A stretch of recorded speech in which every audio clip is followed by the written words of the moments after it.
डिप्रेशनची सुरुवात ही एखाद्या संकटासारखी अशी अचानक होत नाही. ती वाळवीसारखी असते. हळूहळू मनाला पोखरत जाते. म्हणजे आपण बरेचदा ऐकतो की तो डिप्रेशनमध्ये गेला. पण हे एका रात्रीत कधीच घडत नाही. याची सुरुवात आहे ना खूप लहान गोष्टींमधून होते. म्हणजे सुरुवातीला आपल्याला एखाद्या गोष्टीची खूप चिंता वाटायला लागते. मग आपण लोकांमध्ये मिसळणं कमी करतो. ज्या गोष्टींमध्ये आनंद मिळायचा त्याच्यातील रस संपत जातो. हळूहळू असं निराश वाटायला लागतं. उदास वाटणं हा स्वभावाचा भाग बनत जातं. डिप्रेशन म्हणजे दुःख कधीच नाही. तर डिप्रेशन म्हणजे सर्व फिलिंग्स ज्या आहेत ना त्या एकदम शांत होतात. म्हणजे तुम्हाला काहीच वाटत नाही, ना आनंद ना दुःख. तेव्हा समजून जा की नैराश्याने तुमच्या मनात घर करायला सुरुवात केली.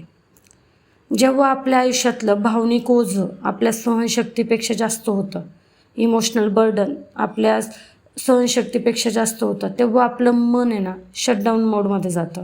म्हणजे सारखा विचार करणं, ओव्हर थिंकिंग, जुन्या जखमा, आपल्या भविष्याची भीती हे याचे मुख्य कारण आहेत, मुख्य घटक आहेत.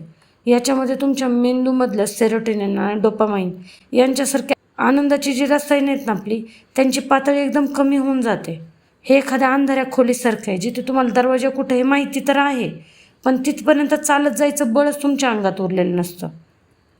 जर तुम्हाला वाटत असेल ना तुम्ही पण या डिप्रेशनच्या गर्तेत अटकताय, तर एकदा प्रयत्न करून बघा. लहान लहान पाऊल उचला. डिप्रेशनमध्ये मोठं ध्येय कधीच ठेवू नका. आज फक्त वेळेवर उठलो, आंघोळ केली, 5 मिनटं चाललो तरी स्वतःचं कौतुक करा. तुमच्या मेंदूला सांगा की तुम्ही अजूनही ॲक्शन्स करू शकता. तुमच्या मनात जे काही चाललं आहे ना ते एका कागदावर लिहा किंवा तुमच्या जवळच्या व्यक्तीकडे मन मोकळं करा. तो काय विचार करेल हे नंतर राहू द्या तो, पण त्या व्यक्तीकडे मन मोकळं तरी करा. जेव्हा विचार शब्दांच्या रूपाने बाहेर पडतात ना त्याच वेळेस त्याचं ओझं कमी होतं. दिवसातलं कमीत कमी 15 मिनटं तरी वेळ सूर्यप्रकाशात घालवा.